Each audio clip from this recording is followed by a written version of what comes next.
आयुष्यातलं दुःख आणि टेन्शन मागे ठेवून मी आता एक नवीन प्रवास सुरू केलेला आहे. तो नवीन प्रवास म्हणजे माझे कधीही न पूर्ण झालेले स्वप्न पूर्ण करण्याचा. तर नमस्कार मंडळी, मी आहे शीतल. चला तर मग आता मी तुम्हाला माझा पुढचा व्हिडिओ दाखवते.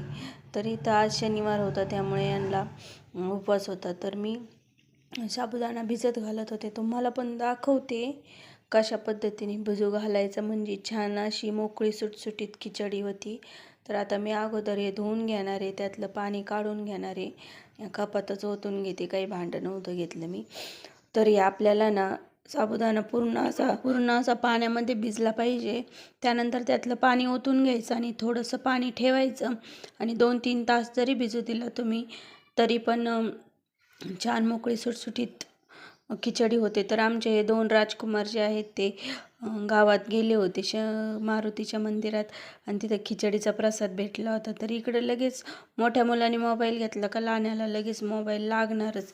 तर त्यासाठी पाहता याच्याकडे दे म्हणलं तर हा लगेच पळायला लागला.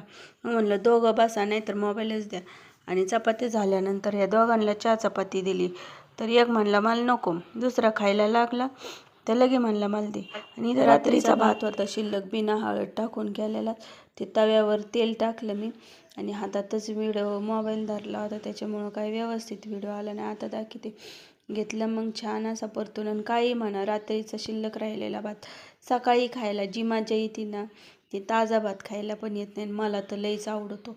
मला सगळे म्हणते तू खाऊ नको, काही होतं शिळ्या भाताने, पण मी म्हणलं नाही, मला आवडतो, काही कवाय ना मी खाणारच आहे. घेतला मग प्लेटीत काढून आणि चिवडा घेतला, थोडी चकली घेतली. आधी पोटोबा केला, पोटोबा झाल्यानंतर आंघोळ घेतली करून. तुम्हाला दाखवते ना, आज उशीरच झाला होता आंघोळीला. आणि लगेच झाडू घेतला आणि चालू मग आपलं काम साफसफाईचं. आणि इथं मी खरंच झाडूनच घेणार आहे बरं का, मला देवपूजा पण करायची होती. नाही तर तुम्ही म्हणता का हा फक्त व्हिडिओ दाखवायसाठीच करायला लागली. तर नाही, माझं कामच आहे झाडून घ्यायचं आधी घर आणि मग देवपूजा करायची. तर घेत होते चांगलं असं झाडून, दिवाण खालून इकडून तिकडून. तुम्ही बघा कशी झाडीते कशी नाही. तर घर झाडून झाल्यानंतर आता इथं देवपूजा करीत होते. तर व्हिडिओ बनायचे म्हणलं, कोणचं काम करायचं म्हणलं, लईच मेहनत. 4 वेळेस मोबाईल लावा, हे करा ते करा, पण आता काय करणार, काम म्हणल्यावर करावंच लागणार ना. आता ते काहीतरी करायचं जिद्द ठरवलं, थोडा त्रास तरी घ्यावाच लागणार आहे. आणि देवाच्या आशीर्वादाने, तुमच्या आशीर्वादाने जर मला यश आलंच तर किती चांगलं होईल ना. तर आता इथं मी देवपूजा करायला घेतली होती आणि तुम्ही पाहू शकता. आणि आता